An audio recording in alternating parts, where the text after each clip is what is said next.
৮। দুপুরের পর থেকেই আকাশে খুব মেঘ করেছে, বাতাসও হচ্ছে বেশ। দোতলার দেয়াল ঘেঁষে যে সুপারি গাছটা তার জানলায় ঢলে পড়ছে বারবার। ওই ঘরটায় সৌরভ থাকতো। জানলাটা খোলা রাখা ছেলের খুব পছন্দের ছিল, তাই এখনো সেটা খোলা রেখে দিয়েছে শায়লা। মনে হচ্ছে যে কোনো সময় বৃষ্টি নামবে, অথচ সকাল থেকে যে রোদ পড়েছে। এরকম আবহাওয়া সৌরভের খুব প্রিয়। বৃষ্টিতে ভেজার জন্য সবসময় মুখিয়ে থাকে ছেলেটা। সুযোগ পেলে বৃষ্টিতে সে ভিজবেই। যেভাবে চারপাশটা আঁধার হয়ে এলো, মনে হচ্ছে কালবৈশাখীর লক্ষণ। সৌরভকে ফোন করে ভিজতে বারণ করতে হবে, এই ভেবেই ফোনটা হাতে নিল শায়লা। তবে সে জানে চোখে চোখে না রাখলে কেবল ফোনের নিষেধে কাজ হবে না, কিন্তু তারপরও মায়ের মন তো। সৌরভ ফোন রিসিভ করে বলল, আসসালামু আলাইকুম মা, বলো। ভাত খাইছিস? হ্যাঁ, কিছুক্ষণ হলো। এখন কোথায়? শুয়ে আছি বাসায়। শোন, বৃষ্টিতে ভিজিস না কিন্তু। এ সময় বৃষ্টিটা ভালো না, নির্ঘাত জ্বর বাঁধায় ফেলবি। সামনে তোর পরীক্ষা, এখন অসুখে পড়া যাবে না। সৌরভ ভ্রু কুঁচকে কথাগুলো শুনল। মনে মনে ভাবছে, বৃষ্টি আসলে তো ভালোই হতো, যে গরম পড়ছে, তার উপর বিদ্যুৎ নেই। গরমে অতিষ্ঠ অবস্থা। সে বলল, এখানে তো বৃষ্টি নাই মা। কি বলিস? আচ্ছা যাই হোক, যদি বৃষ্টি হয় আর কি, তখন যেন না ভিজিস, মনে করিয়ে দিলাম। ঠিক আছে ঠিক আছে, ভিজব না। সৌরভ আর কিছু বলার আগেই ফোনটা কেটে দিল শায়লা। মনে মনে বিড়বিড় করে বলছে, কি অদ্ভুত পৃথিবী, একটাই আকাশ, অথচ কোথাও আলো আর আলো, আবার কোথাও ভয়ঙ্কর আধার ঝড় বৃষ্টি। ফোনটা খাটের উপর রেখে রুম থেকে বেরিয়ে এলো সে। সঞ্জু, এই সঞ্জু, ওপরের ঘরের জানলাটা বন্ধ করে আয় তো। দুপুরের খাবার টিফিন বক্সে করে নিয়ে আসেন সেলিম সাহেব। গ্রামের মানুষজনও এখন কবিরাজের ধারস্থ হয় খুব কম। বাস স্ট্যান্ডের সামনে বড় একটা মার্কেট হয়েছে। মার্কেটের নিচতলায় দুটো বড় বড় ওষুধের ফার্মেসি। সেখানে নিয়মিত দুজন এমবিবিএস ডাক্তার বসেন। বিকেল 5টা থেকে রাত 9টা অবধি রোগী দেখেন তারা। পুরনো যেসব পরিচিত রোগী ছিল, তাদের কেউ কেউ এখন সেলিম সাহেবের চেম্বারে আসে। তার দোকানে আগের মতো রোগীর ভিড়টা এখন আর হয় না। রোজগারও অনেক কমে গেছে। দোকানের ভাড়া মিটিয়ে সংসারের খরচ মেটাতে ইদানিং কিছুটা ঝামেলা পোহাতে হচ্ছে। সংসারে এ নিয়ে রোজ কোনো না কোনো অশান্তি লেগেই থাকে। সেলিম সাহেবের ধারণা তিনি সারা জীবন স্ত্রীকে কেবল দারিদ্রতা আর দুঃখ কষ্ট দিয়েছেন। এ নিয়ে সবসময় অপরাধ বোধে ভোগেন তিনি। শায়লা যে অভিযোগ আর ঝগড়া করে না তা নয়, কিন্তু তারা দুজনেই একটা জায়গাতে অনড়। ছেলে মেয়ে দুটোর পড়ালেখা, তারা চায় সৌরভ আর সঞ্জিদার পড়ালেখায় যেন ব্যাঘাত না ঘটে। এই জন্য যদি কষ্ট করে সংসার চালানো লাগে, সেই কষ্টটা তারা হাসি মুখে সহ্য করে নেবে। এসব ভাবতে ভাবতে দোকানের বাইরে তাকালেন তিনি। পুরো আকাশ জুড়ে ধোঁয়ার মতো কালো মেঘ ছড়িয়ে আছে। মনে হচ্ছে যেন মেঘগুলো আকাশের সমস্ত নীল গিলে নিচ্ছে। বাতাসের বেগও বেড়ে চলেছে। কনকনে ঠান্ডা বাতাস, কোথাও হয়তো বৃষ্টি শুরু হয়ে গেছে। রোজ সন্ধ্যায় দোকান বন্ধ করেন সেলিম সাহেব। তবে এখন আর অপেক্ষা করা যাবে না। তার অনুমান বলছে আজ প্রচণ্ড ঝড় হবে। দোকান বন্ধ করে দ্রুত পায়ে বাড়ির দিকে রওনা হলেন তিনি। কোনো রকম পূর্বাভাস ছাড়াই সন্ধ্যায় ঝড় শুরু হলো। চারপাশের আধার দেখে মনে হচ্ছে গভীর রাত নেমে এসেছে। এমন ঝড় এর আগে অনেক দেখেছে শায়লা, কিন্তু এই প্রথম কোনো ঝড় বৃষ্টিতে তার খুব ভয় হচ্ছে। পাড়ার মসজিদে মাইকে মুয়াজ্জিন কিছু একটা বলছে। মন দিয়ে শোনার চেষ্টা করছে শায়লা আর সেলিম। নদীর কাছাকাছি যাদের ঘর বাড়ি তাদের দৃষ্টি আকর্ষণ করছি। আপনারা সকলে দ্রুত প্রাইমারি স্কুলের সাইক্লোন সেন্টারে আশ্রয় নেওয়ার জন্য অনুরোধ করা যাচ্ছে। আপনাদের সহায়তার জন্য কমিউনিটি ভলেন্টিয়াররা নিয়োজিত আছে। দ্রুত বাড়িঘর ত্যাগ করুন। মুয়াজ্জিন সাহেব কয়েকবার ঘোষণাটা পড়লেন। সানজিদাকে দ্রুত তৈরি হতে বলল শায়লা। 10 মিনিটের মধ্যে তারা তিনজনে দুটো ছাতা নিয়ে বেরিয়ে এলো বাড়ির বাইরে। গেটের দরজাটায় তালা লাগিয়ে সাইক্লোন সেন্টারের দিকে হাঁটতে আরম্ভ করল। সন্ধ্যা 7:30। সাইক্লোন সেন্টারের পুরো ফ্লোর জুড়ে প্রায় 100-5 মানুষ জড়ো হয়েছে। সবার ওই ভেজা শরীর আর কাদা মাখামাখি অবস্থা। বিশ্বনাথের পরিবারের লোকজনকেও দেখা যাচ্ছে। সানজিদাকে নিয়ে ওদিকটায় গিয়ে দাঁড়ালো শায়লা। সেলিম সাহেবও তাদের দিকে এগিয়ে এলো। বাতাসের গতি যেন ক্রমেই বেড়ে চলছে। তার সঙ্গে পাল্লা দিয়ে বাড়ছে বৃষ্টিও। এমন আকস্মিক আর প্রলয়ঙ্কারী ঝড় শায়লার জীবনে কখনো নেমে আসেনি। সকাল ৮টা। মায়ের ফোনে ঘুম ভাঙল সৌরভের। এটা সৌরভের প্রথম স্মার্টফোন। ছোট খালামিনীর বিয়েতে 4টা মোবাইল গিফট এসেছে, সেখান থেকে এই মোবাইলটা দেয়া হয়েছে, বেশ ঢাক ঢোল পিটিয়েই। নানি যখন তার হাতে মোবাইলটা তুলে দিচ্ছিল তখন নানির চোখে সেই দম্ভটা ছিল, যে দম্ভটা ফুটে ওঠে সৌরভের মায়ের কথা উঠলেই। নানির ভেতরের কষ্ট কিংবা অভিমানের যে আগুন, সে আগুনের ফুলকি ঝরে পড়ে তার দৃষ্টিতে। এত ভোরে মা কখনো ফোন করে না। অবাক হলো সৌরভ। ভাবছে কি এমন হলো হঠাৎ। ঘুম ঝরানো কণ্ঠে ফোন রিসিভ করে সে বলল, আসসালামু আলাইকুম মা, বলো। ফোনের ওপাশ থেকে শুধু মায়ের কান্নার আওয়াজটা শোনা যাচ্ছে। সৌরভ বেশ কয়েকবার হ্যালো হ্যালো করল। মা কি হয়েছে, কাঁদছো কেন? কিন্তু কোনো কিছুর জবাব আসছে না, কেবল কান্নার ওই শব্দ। কি করবে বুঝতে পারছে না সে। একবার ভাবল নানিকে কিংবা মামাকে ডেকে বলবে, কিন্তু এই সময় ওদেরকে ডাকতেও মন সায় দিল না। কলটা কেটে বাবার নম্বরে কল করল। বাবা প্রায় সাথে সাথেই রিসিভ করে বলল, সৌরভ, গতকাল রাতে এখানে খুব ঝড় হয়েছিল। নদীর পাড়ে ভেঙে আমাদের বাড়িটা পানিতে ভেসে গেছে। তোমাকে পরে ফোন দিচ্ছি, চিন্তা করিও না। সৌরভ একদম চুপ হয়ে রইল। বাবাকে কিছু বলার আগেই তিনি কলটা কেটে দিলেন। সে ভাবছে কি শান্তভাবে বাবা কথাগুলো বললেন। সৌরভের ভেতরে কোনো রকম অনুভূতি কাজ করছে না। হয়তো সে অপেক্ষা করছে, ঠিক কীরকম অনুভূতি হওয়া উচিত ভেবে পাচ্ছে না। শব্দ করে কাঁদতে শুরু করলো। চোখের সামনে ভেসে ভেসে আসছে তাদের বাড়িটার সব কিছু। এ বাড়িটার প্রতি তার কোনো একটা বিশেষ মায়া ছিল। আজকের আগে এমন ধারণা হয়নি তার। খুব পুরনো বাড়িটা, জীর্ণ শীর্ণ পরিত্যক্ত একটা বাড়ি। দোতলায় সৌরভের নিজের একটা ঘর। সে ঘরের জানলাটা সবসময় খোলা রাখত। সে জানলা দিয়ে ভরা জ্যোৎস্নায় চাঁদ দেখত সে। সুপারি গাছগুলো, গাছের সাথে হেলান দেওয়া সৌরভের চেয়ারটা। খুব সাবধানে সে বাড়ির ছাদে উঠত, মায়ের বারণ সত্ত্বেও। সবকিছু এখন কেবল স্মৃতিই হয়ে থাকবে। ভাবতে পারছে না সে। অঝরে কেঁদেই চলেছে। তার কান্নার শব্দ শুনে ভেতরের ঘর থেকে মামা আর নানি বেরিয়ে এলো। কি হয়েছে ভাই, সকাল সকাল কান্না করতেছো কেন? নানির প্রশ্নের কোনো জবাব দেয় না সৌরভ, বরং কেঁদেই চলেছে। তবে কান্নার শব্দটা এখন নেই। সৌরভের কাঁধে হাত রেখে আশরাফুন্নেসা শান্ত গলায় আবারও বললেন, কি হয়েছে ভাই?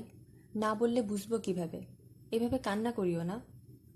সৌরভ কাঁপা কাঁপা গলায় বলল, গতকাল রাতে আমাদের গ্রামে ঘূর্ণিঝড় হয়েছে। আব্বু বলল আমাদের বাড়িটা নাকি নদীর পানিতে ভেসে গেছে। আম্মু খুব কান্নাকাটি করতেছে। আচমকা একটা ধাক্কা খেলেন আশরাফুন্নেসা। ইমরানের চোখও প্রায় কপালে ওঠা অবস্থা। কি বলতেছো? তোমার আব্বু আম্মু সাঞ্জু, ওদের কি অবস্থা? তুমি কখন শুনছো এই খবর? আই ইমরান, শায়লারে ফোন কর। আমার মেয়ের কি অবস্থা তাড়াতাড়ি খোঁজ নে। আশরাফুন্নেসা কাঁদো কাঁদো গলায় এক নিঃশ্বাসে কথাগুলো বললেন। সৌরভ বিড়বিড় করে বলল, ওরা তিনজন ঠিকঠাক আছে, শুধু আম্মু খুব কান্নাকাটি করছে। নানি স্বর পাল্টে নিলেন। চোখে মুখে সেই দৃষ্টিটা এসে গেল। সৌরভ এই দৃষ্টিটাকে চেনে। এই দৃষ্টিতে ওর মায়ের জন্য মায়া কান্না নেই। নানির এই দৃষ্টিতে অন্য কিছু। সৌরভের এখন মনে হচ্ছে এই দৃষ্টিটা দীর্ঘদিন পুষে রাখা কোনো ঘৃণার দৃষ্টি। আমি নিষেধ করছিলাম, বিয়েতে রাজি পর্যন্ত হই নাই, নিজের ইচ্ছা মতো বিয়ে করছে। ওই খালপাড়ে ভাঙা বাড়িটাতে গিয়ে পুরো জীবনটা বরবাদ করছে। এখন ভালো হইছে না? ভাগ্যিস জানের উপর দিয়ে যায় নাই। নানি যে স্বরে কথাগুলো বলল, সে স্বরটা সৌরভের কানে খুব বিশ্রী শোনাল। তবে চুপচাপ শুনে থাকলো সে। যা হইছে হইছে। ইমরান, ফোন করে বল ওরা তিনজন যেন চিটাগাং চলে আসে। ওই খালপাড়ে আর থাকতে হবে না। না না, তুই গিয়ে ওদের নিয়ে আনার ব্যবস্থা কর, এখনই যা। অনেকটা নিরুপায় হয়ে সেদিন রাতের মধ্যেই ভাইয়ের সাথে চট্টগ্রাম চলে আসতে রাজি হয় শায়লা। দীর্ঘ 20 বছর পর নিজের বাড়িতে ফিরেছে। অনেক কথা জমিয়ে রেখেছিলেন আশরাফুন্নেসা। কিন্তু মেয়ে ফিরে আসার সাথে সাথেই মা মেয়ের সে কি কান্না। স্বামী আর মেয়েকে নিয়ে ভাড়া ঘরগুলোর খালি রুমটায় উঠল শায়লা। পরদিন সকালে ইমরানকে নিয়ে বের হলেন আশরাফুন্নেসা। সৌরভকেও সাথে ডেকে নিলেন। শায়লার বাসার জন্য 2টো খাট, একটা আলমারি, 2টো সিলিং ফ্যান, গ্যাসের চুলা সহ আনুষঙ্গিক বেশ কিছু কেনাকাটা করলেন। একটা ভ্যান ভাড়া করে সেসব নিয়ে ফিরলেন তারা। বাজারে পুরোটা সময় নানির চোখ পড়ার চেষ্টা করেছে সৌরভ। খেয়াল করে দেখল নানির দৃষ্টিতে সে রাগ, ক্ষোভ, দম্ভ কিংবা ঘৃণাটা নেই। দেখে মনে হচ্ছিল অনেক চেষ্টা করে কান্নাটা লুকিয়ে রেখেছেন তিনি। মেয়ে ফিরে আসার আনন্দ, তার এতদিনের জমানো অভিমান, দুটো মিলে যেন চোখের বাঁধ ভেঙে উপচে পড়তে চাইছে। নাফিসা তার স্কুলের প্রধান শিক্ষকের সাথে কথা বলল। সানজিদাকে 10ম শ্রেণীতে ভর্তি করাতে চেয়েছিল সে, কিন্তু তিনি রাজি হলেন না। 10ম শ্রেণীতে রেজিস্ট্রেশনের সুযোগ না থাকায় 9ম শ্রেণীতেই ভর্তি করাতে হলো। সেলিম সাহেব বলছিলেন পরীক্ষার সময় গ্রামে গিয়ে পরীক্ষাটা অ্যাটেন্ড করলেও কিন্তু হয়, একটা বছর নষ্ট করার কি দরকার। শায়লা ধমক দিয়ে এক বাক্যে নিষেধ করে বলে, দরকার নাই, আমি 20 বছর নষ্ট করছি ওখানে থেকে, ওই গ্রামে ফিরবার কথা বলিও না। করে সব হিসেব গোলমেলে করে দিলেন হালিমা খাতুন, মহুয়ার মা। তিনি সাধারণত খুব বেশি কথা বলেন, কিন্তু যখন অল্প কথায় কিছু বলবেন তখন এই পরিবারের সবাই বুঝে যায় নিশ্চয়ই কোনো বিষয়ে তিনি খুব চিন্তিত। আর তার এই চিন্তিত সত্তাটাকে এই পরিবারের সবাই ভয় পায়। সবাই বলতে স্বামী মতিন সাহেব, বড় মেয়ে মহুয়া আর ছোট ছেলে সিফাত। গোছালো পরিপাটি পরিবার তাদের। মহুয়ার জন্মের 2 মাসের মাথায় মধ্যপ্রাচ্যে পাড়ি জমিয়েছিল তার বাবা আব্দুল মতিন সাহেব। মহুয়ার শৈশবের খুব বড় একটা অংশ কেটেছে বাবার অনুপস্থিতিতে। তবুও বাবাকেই সে সবচেয়ে বেশি ভালোবাসে, মায়ের চেয়েও বেশি। বাবা যদিও মাঝে মধ্যে সপ্তাহখানেকের ছুটি নিয়ে দেশে ফিরেছেন, কিন্তু তার ওই অল্প সময়ের পুরোটাই তিনি মেয়ের সাথে কাটিয়েছেন। মুহূর্তের জন্যও মেয়েকে চোখের আড়াল করতেন না। সিফাতের জন্মের পর হালিমা খাতুন স্বামীর কাছে আবদার করে বললেন পুরোপুরিভাবে দেশে থেকে যেতে। তার আবদারের যুক্তিটাও কম শক্ত ছিল না। তিনি বলেছিলেন, মহুয়ার ছোটবেলায় আপনাকে খুব একটা কাছে পায়নি, সিফাতকে বাবার আদর শাসন সবটুকু দিতে হবে। 2টা ছেলে মেয়ে আমি একা সামলাতে পারবো না, এবার অন্তত আপনি কিছুটা দায়িত্ব নেন। কথা বলতে বলতে স্বামীর দিকে তাকিয়ে দেখলেন তার মনোযোগ তখন পত্রিকার পাতায়। তিনি চায়ের কাপে চুমুক দিতে দিতে পত্রিকা পড়ছেন। খুব রাগ হলো তার। রাগটাকে সংযত করতে একটা দীর্ঘ নিঃশ্বাস নিলেন। তারপর বললেন, আপনার মেয়েও কিন্তু বড় হচ্ছে। এটুকু বলেই থেমে গেলেন তিনি। মতিন সাহেব এতক্ষণ চুপ করে থাকলেও তিনি স্ত্রীর সব কথাই শুনেছিলেন। গুরুত্ব দিচ্ছেন না, কারণ স্ত্রীর বেশি কথা বলার স্বভাবটার সাথে তিনি পরিচিত। মহুয়ার বড় হওয়ার কথাটাও অন্যান্য কথা শোনার মতোই ছিল, কিন্তু এই কথাটাই যেন তার বুকের ভেতর কেমন একটা হাহাকার সৃষ্টি করেছে। হালকা একটা ব্যথাও অনুভব করছেন তিনি। ভাবলেন, সত্যিই তো, মেয়েটা কখন বড় হয়ে গেল সেদিকে খেয়াল করাই হয়নি এতদিন। সেদিনের পর থেকেই মনে মনে সিদ্ধান্ত নিয়েছেন কিছুটা গুছিয়ে নিয়ে একেবারের জন্য দেশে ফিরে আসবেন। তাও আরো 5 বছর লেগে গেল। 5 বছর পর দেশে ফিরে নিজের ব্যবসা শুরু করেছেন। মতিন সাহেব খুব স্বল্পভাষী এবং শান্ত স্বভাবের মানুষ। এই কারণে হয়তো তার স্ত্রীকে কিছুটা কঠোর হতেই হয়েছে। বাবা মা দুজনের একজন শাসন করার ভূমিকাটা রাখতে হয়। তবে হালিমা খাতুন যে সন্তানদের শুধু শাসনই করেন তা নয়, বরং তার ভালোবাসা প্রকাশের ধরনটা ভিন্ন। তার একমাত্র ইচ্ছা কোনোভাবে যেন তার ছেলে মেয়ে দুটোর ভবিষ্যৎ সুরক্ষিত থাকে, তাদের যেন কোনো কষ্ট না হয়। ব্যবসার সমস্ত খুঁটিনাটিতে বেশ পোক্ত মানুষ মতিন সাহেব। চট্টগ্রাম শহরের অন্যান্য জায়গার সাথে তুলনা করলে আগ্রাবাদকে অভিজাত এলাকাই বলা যায়। দেশে ফিরে ব্যবসা শুরু করার পাশাপাশি ব্যাংক থেকে লোন নিয়ে আগ্রাবাদে একটা ফ্ল্যাট কিনে নিয়েছেন 6 তলা এই ভবনটায়। তখন থেকেই 3 তলার ফ্ল্যাটে সপরিবারে থাকছেন। অন্য কখনো হলে মায়ের এই কথাটার বিশেষ কোনো অর্থ নিয়ে ভাবত না মহুয়া, এতটা দুশ্চিন্তাও করত না। কিন্তু এই সময়ে অমন গম্ভীরভাবে বলা লাইনটার কি অর্থ সেটা স্পষ্টই বোঝা যাচ্ছে। মহুয়া নিজের ঘরে বিছানায় শুয়েছিল বই হাতে। সাধারণ জ্ঞান পড়ছিল সে। মা হুট করে রুমে এসে বলল, তোর একটা সিভি লিখে আমাকে দিবি, আমি প্রিন্ট করাই নিব। এটুকু বলেই তিনি নিজের ঘরের দিকে চলে গেলেন। মহুয়াকে উঠে বসার সময়ও দিলেন না। মা হঠাৎ এমন করে কথাটা বলে চলে গেল। এখন মহুয়ার আর পড়তেও ইচ্ছে করছে না, বিছানা থেকে উঠতেও ইচ্ছে করছে না। বইয়ের ওপর মুখ গুজে শুয়ে থাকলো সে। তার বালিশের পাশেই মোবাইলটা রাখা। একবার ভাবলো মোবাইলটা হাতে নিবে, পরে মনে পড়ল মায়ের ধারণা মোবাইলের কারণেই তার পড়াশোনায় মনোযোগ কমে গেছে। এটা মনে পড়তেই মোবাইলটাও আর হাতে নিল না। প্রচণ্ড রাগ হলো তার, মন খারাপও হচ্ছে। কিন্তু কার ওপর রাগ?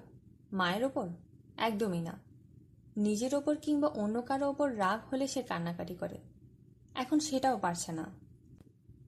রাতে খাবার টেবিলে বাবাকে দেখে কিছুটা অবাক হলো মহুয়া। সাধারণত রাতে দেরিতে বাসায় ফেরেন তিনি। সিএনজি ভাড়া দেওয়ার ব্যবসা তার। ব্যবসাটায় বেশ পাকাপোক্ত অবস্থান করে নিয়েছেন কয়েক বছরে। এলাকাতেও তার খুব ভালো একটা অবস্থান হয়ে গেছে। মাত্র 3টা সিএনজি দিয়ে শুরু করলেও এখন তার মালিকানায় সিএনজি মোট 11টা। সেগুলোর জন্য একটা ছোট গ্যারেজ ভাড়া করেছেন। গ্যারেজেই তার অফিস। শহরের বিভিন্ন জায়গা থেকে ড্রাইভাররা এখান থেকে সিএনজি ভাড়ায় নিয়ে চালায়, তবে বেশিরভাগ ড্রাইভারই আশেপাশের এলাকায়।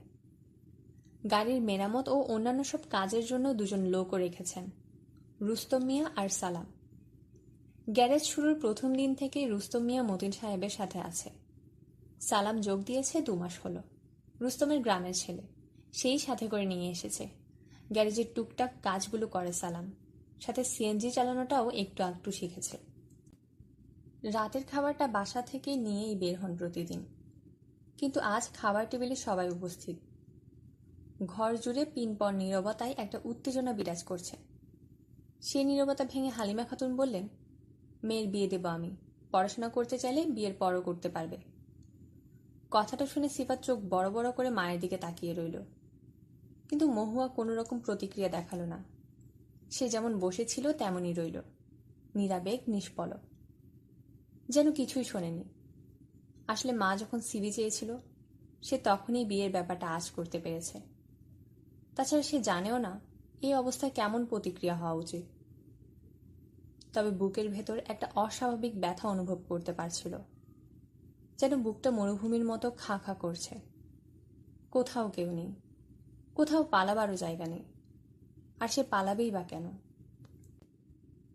কেউ আর কোনো কথা বলছে না। চুপচাপ খাওয়ার পর্বটা চলল। খাওয়ার শেষে উঠে যাওয়ার সময় বাবা মহুয়ার দিকে তাকিয়ে জানতে চাইলেন, তোর কি সাবজেক্ট আসছি বললি যেন?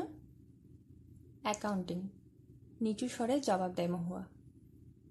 ভর্তি কখন থেকে? পরশু থেকে শুরু হবে। ঠিক আছে, পরশু গিয়ে কলেজে ভর্তি হয়ে আসবি। মহুয়া ওপর নিচে মাথা নেড়ে সম্মতি জানালো। মতিন সাহেব স্ত্রীর দিকে তাকালেন। স্থির অথচ ধীর স্বরে বললেন, আমি এখন মেয়ের বিয়ে দেব না, ওর পড়াশোনা শেষ হোক আগে। হালিমা খাতুন রাগে পুড়ে যাচ্ছেন, তবুও কিছু বললেন না। স্বামীর পিছু পিছু শোবার ঘরের দিকে হেঁটে চলে গেলেন। সিফাতও নিজের ঘরে চলে গেল, কিন্তু মহুয়া বসেই রইল। এতক্ষণ পর একটা দীর্ঘ শ্বাস পেল সে। মনে হচ্ছে বুকের ওপর থেকে বিশাল পাথর সরিয়ে নিয়েছে কেউ। মায়ের কথাটা তাকে হঠাৎ করেই দুশ্চিন্তার সমুদ্রে ফেলে দিয়েছিল, আর বাবার কথাতে সে সমুদ্রের তীর খুঁজে পেল। এই তীর বেয়ে ডাঙায় উঠবে সে, মন দিয়ে পড়াশোনা করতে পারবে। চোখে রাজ্য জয়ের হাসি ফুটল তার।